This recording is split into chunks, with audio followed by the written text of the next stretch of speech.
الحمدللہ رب العالمین والصلاة والسلام علی اشرف الانبیاء والمرسلین وآلہ واصحابہ اجمعین۔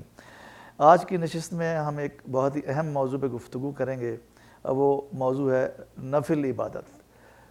اللہ تعالیٰ فرماتا ہے، حدیث قدسی میں آتا ہے کہ بندہ جو ہے نوافل کے توسط سے اللہ تعالیٰ کا بہت قرب حاصل کر لیتا ہے، اور اتنا قریب ہو جاتا ہے اللہ تعالیٰ سے کہ اللہ تعالیٰ اس کے ہاتھ پاؤں بن جاتا ہے۔ یعنی اس کا مفہوم کیا ہے؟ مفہوم یہ ہے کہ نوافل کے توسط سے اللہ تعالیٰ کا اتنا قرب انسان کو حاصل ہو جاتا ہے کہ وہ اللہ تعالیٰ اس کے ہاتھ پاؤں بن جاتا ہے۔ اب ہم دیکھتے ہیں کہ سب سے زیادہ بڑی اور چوٹی کی نفل عبادت کون سی ہے؟ قرآن پاک میں آتا ہے، اعوذ باللہ من الشیطان الرجیم، بسم اللہ الرحمن الرحیم، یا ایھا المزمل قم اللیل الا قلیلا نصفہ او انقص منہ قلیلا او زد علیہ ورتل القرآن ترتیلا انا سنلقی علیک قولا ثقیلا ان ناشئۃ اللیل ہی اشد وطئا واقوم قیلا ان لک فی النہار سبحا طویلا واذکر اسم ربک وتبتل الیہ تبتیلا۔ یہ سورہ مزمل کی ابتدائی آیات ہیں۔ ہم دیکھتے ہیں کہ اس میں ترجمہ یہ ہے کہ اے اوڑھ لپیٹ کر سونے والے، رات کو نماز میں کھڑے رہا کیجیے مگر کم، آدھی رات یا اس سے کچھ کم یا اس سے کچھ زیادہ، اور قرآن پاک کو خوب ٹھہر ٹھہر کے پڑھا کیجیے۔ ہم آپ پر ایک بھاری کلام نازل کرنے والے ہیں۔ در حقیقت رات کا اٹھنا نفس کو قابو کرنے کے لیے بڑا کارگر ہے، اور قرآن پاک کو ٹھیک پڑھنے کا زیادہ موزوں وقت ہے۔ دن کے اوقات میں تو تمہارے لیے بہت سی مصروفیات ہیں، اپنے رب کے نام کا ذکر کرو اور سب سے کٹ کر اسی کے ہو رہو۔ اسی طرح ہم دیکھتے ہیں کہ سورہ بنی اسرائیل میں اللہ تعالیٰ فرماتے ہیں، اقم الصلاۃ لدلوک الشمس الی غسق اللیل وقرآن الفجر ان قرآن الفجر کان مشہودا ومن اللیل فتہجد بہ نافلۃ لک عسیٰ ان یبعثک ربک مقاما محمودا۔ یعنی نماز قائم کرو زوال آفتاب سے لے کر رات کے اندھیرے تک، اور فجر کے قرآن کا التزام کرو، کیونکہ قرآن فجر مشہود ہے۔ یعنی فجر میں پڑھا جانے والا قرآن، اس کے گواہی اللہ تعالیٰ کے فرشتے دیتے ہیں، اور رات کو تہجد پڑھو، یہ تمہارے لیے افضل ہے۔ بعید نہیں کہ تمہارا رب تمہیں مقام محمود پر فائز کرے۔ اس طرح ہم دیکھتے ہیں کہ قرآن پاک میں تقریباً 4 مقامات پر اس نفل عبادت یعنی تہجد کا ذکر ہے، اور اسی طرح متعدد احادیث میں بھی اس کا ذکر ہے۔ مسلم شریف کی حدیث ہے، اس ابو داؤد میں بھی ہے، ترمذی میں اور نسائی اور ابن ماجہ میں بھی ہے۔ راوی اس کے ہیں حضرت ابو ہریرہ رضی اللہ تعالیٰ عنہ، فرماتے ہیں کہ نبی صلی اللہ علیہ وسلم سے دریافت کیا گیا کہ فرض نماز کے بعد کون سی نماز سب سے زیادہ بہتر ہے؟ آپ صلی اللہ علیہ وسلم نے فرمایا آدھی رات کی نماز یعنی تہجد کی نماز۔ ایک اور حدیث ہے، ترمذی شریف میں ہے، راوی اس کے ابو امامہ رضی اللہ تعالیٰ عنہ ہیں، فرماتے ہیں کہ نبی صلی اللہ علیہ وسلم نے فرمایا کہ تم لوگوں کو چاہیے کہ رات کو قیام کرو، اس لیے کہ یہ تم سے پہلے نیک بندوں کی عادت تھی۔ یعنی تمام پرانی امتوں میں بھی نیک بندوں کی عادت یہ تھی۔ یہ تمہارا اپنے رب سے قرب حاصل کرنے کا ذریعہ ہے، یہ تمہاری برائیوں کو تم سے مٹانے والا ہے اور تمہیں گناہوں سے بچانے والا ہے۔ تو ہم دیکھتے ہیں کہ اس تہجد کی نماز کے بارے میں قرآن پاک میں بھی 4 مقامات پہ ہے، متعدد احادیث میں بھی آیا ہے۔ اب ہم دیکھتے ہیں کہ اس تہجد کے آداب کیا ہیں۔ سب سے پہلا ادب یہ ہے کہ جب ہم رات سونے لگیں تو ہم نیت کریں کہ یا اللہ میں تہجد کے لیے اٹھنا چاہتا ہوں، مجھے تہجد کے لیے اٹھائیے۔ یہ سب سے پہلا ادب ہے۔ اس کا فائدہ یہ ہوگا کہ اگر کسی وجہ سے نہ اٹھ سکے تو پھر بھی اجر مل جائے گا۔ دوسرا ادب تہجد کا یہ بتایا گیا ہے کہ سو کر اٹھنے کے بعد سب سے پہلے دعا کریں۔ احادیث میں کئی دعاؤں کا ذکر ہے، ان دعاؤں میں اپنے آپ کو گناہوں سے بچانے کی دعا، اللہ تعالیٰ سے بخشش اور اس کی رحمت کی طلب، اپنے علم میں اضافے کی دعا، ہدایت کے بعد گمراہی سے بچنے کی دعا۔ تو یہ دوسرا ادب جو ہے وہ شمار ہوتا ہے کہ سو کر اٹھے آدمی دعا کرے۔ تیسرا ادب یہ ہے کہ عموماً جب تہجد کی نماز پڑھنا شروع کرتے ہیں 2 رکعتیں پہلے پڑھے، اور یہ رکعتیں ہلکی ہونی چاہیے۔ ہاں، چوتھا ادب یہ ہے کہ اگر اس دوران نیند کا غلبہ ہونے لگے اور آدمی کو یہ پتہ نہ چلے کہ وہ کیا پڑھ رہا ہے تو پھر بہتر ہے کہ سو جائے۔ اور پھر آخری ادب یہ بتایا گیا ہے کہ حت المقدور کوشش کرے کہ تہجد کی نماز کی پابندی کرے۔ اب ہم دیکھتے ہیں کہ تہجد کا وقت کون سا ہے۔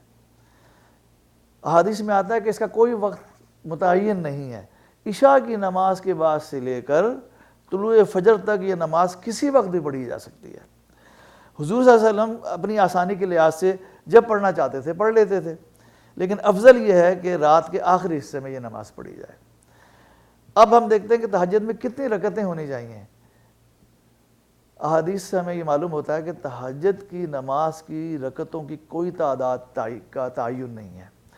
ایک وتر سے بھی تہجد ہو سکتی ہے، اور اس کے علاوہ تہجد کی رکعتیں بھی جن کا ہم ذکر کریں گے آگے چل کے۔ طبرانی میں ہے، حضرت ابن عباس رضی اللہ تعالیٰ عنہ فرماتے ہیں کہ نبی صلی اللہ علیہ وسلم نے ہمیں رات کی نماز کا حکم دیا اور اس کی ترغیب دیتے ہوئے فرمایا تمہیں چاہیے کہ رات کی نماز پڑھو چاہے ایک رکعت ہی پڑھو، البتہ افضل یہ ہے کہ 11 رکعتیں میں وتر کے پابندی کے ساتھ پڑھی جائیں۔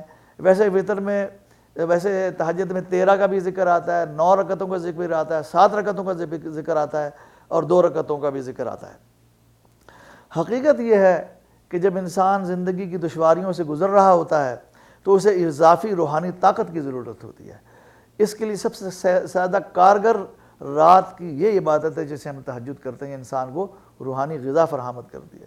اللہ تعالیٰ کے سامنے آہ و فغاں کرنا، التجا کرنا مومنین کا طریقہ شروع دن سے رہا ہے۔ اقبال نے بہت صحیح بات فرمائی کہ عطار ہو، رومی ہو، رازی ہو، غزالی ہو، کچھ ہاتھ نہیں آتا بے آہ سحر گائی۔ عطار، شیخ فرید الدین عطار بہت بڑے بزرگ گزرے ہیں، جلال الدین رومی، فخر الدین رازی، امام غزالی، ان سب بڑے بڑے لوگوں کا ذکر کرتے فرماتے ہیں کہ ان سب کے ہاتھ بھی کچھ نہیں آتا جب تک کہ صبح کے وقت اللہ تعالیٰ کو اٹھ کے یاد نہ کرتے تھے۔ یہ عبادات یعنی نفل، نماز، روزہ، حج، زکوٰۃ کس بات کی تیاری ہیں؟ اگر غور کیا جائے تو یہ اس خلافت عرضی کی ذمہ داریوں کو پوری کرنے کی صلاحیت پیدا کرتی ہیں جو انسان نے اپنے لیے چنی ہے۔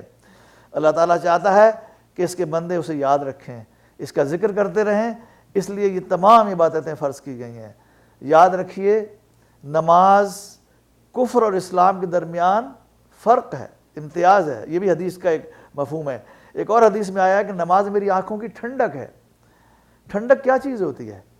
ٹھنڈک وہ کام جسے کر کے خوشی محسوس ہو۔ بیوی بچوں کو آنکھوں کی ٹھنڈک فرمایا ہے قرآن پاک میں، ربنا ھب لنا من ازواجنا وذریاتنا قرۃ اعین واجعلنا للمتقین اماما۔ دوستو، نماز اس طرح ادا کریں کہ خوشی ہو۔ یاد رکھیے کہ تمام عبادات وقت کے فریم کے ساتھ ہیں۔ یہاں اس نماز کا ذکر ہو رہا ہے جو وقت کی پابندی کے ساتھ نہیں ہے، رات کے کسی وقت بھی پڑھی جا سکتی ہے۔ حدیث شریف میں ہے کہ فرض نمازوں کے بعد سب سے زیادہ افضل نماز جو ہے وہ تہجد کی نماز ہے۔ حدیث شریف میں ہے، ترمذی شریف کی ہے کہ قیام اللیل کا اہتمام کیا کرو، یہ تمہیں رب کے قریب کرتی ہے، تمہاری برائیوں کو تم سے دور کرتی ہے، تمہارے گناہوں کو مٹا دیتی ہے۔ اب ہم دیکھتے ہیں کہ قیام اللیل سے بحیثیت مجموعی امت کو کیا فائدہ ہے۔ سورہ مزمل اس وقت نازل ہوئی جب بھی فرض نمازیں فرض نہیں ہوئی تھیں، اس وقت سورہ مزمل نازل ہوئی، یعنی اس وقت بھی نفل عبادت کا ذکر ہے، اس میں قول ثقیل کا ذکر ہے۔ نظام زندگی کو صالح بنیادوں پر استوار کرنا کوئی آسان کام نہیں ہے۔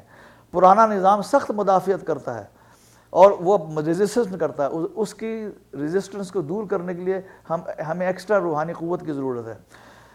اب نظام کو بدلنے کا طریقہ کیا ہے کہ خود بدلا جائے، اخلاق و آداب اور معاشرے کو بدلنا، نظام حکومت کو بدلنا، اس تمام کاموں کے لیے قیام اللیل ٹونک کا درجہ رکھتی ہے۔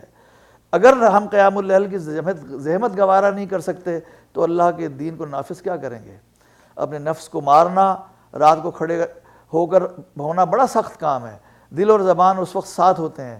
حدیث شریف میں آتا ہے کہ آخری تہائی رات میں اللہ تعالیٰ آسمان دنیا پہ نزول فرماتے ہیں اور کہتے ہیں کہ ہے کوئی جو مجھ سے مانگے میں دوں، ہے کوئی جو مجھ سے مغفرت چاہے اور میں اس کو معاف کر دوں۔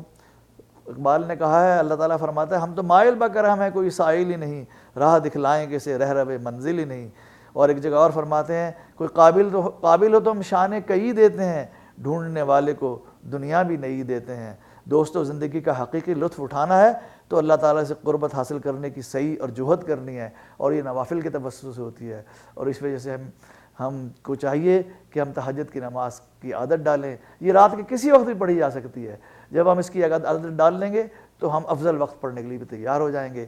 ربنا تقبل منا انک انت السمیع العلیم وتب علینا انک انت التواب الرحیم.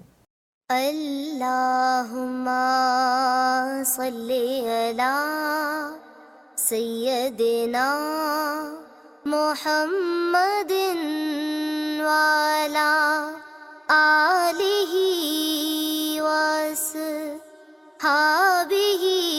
وسلم.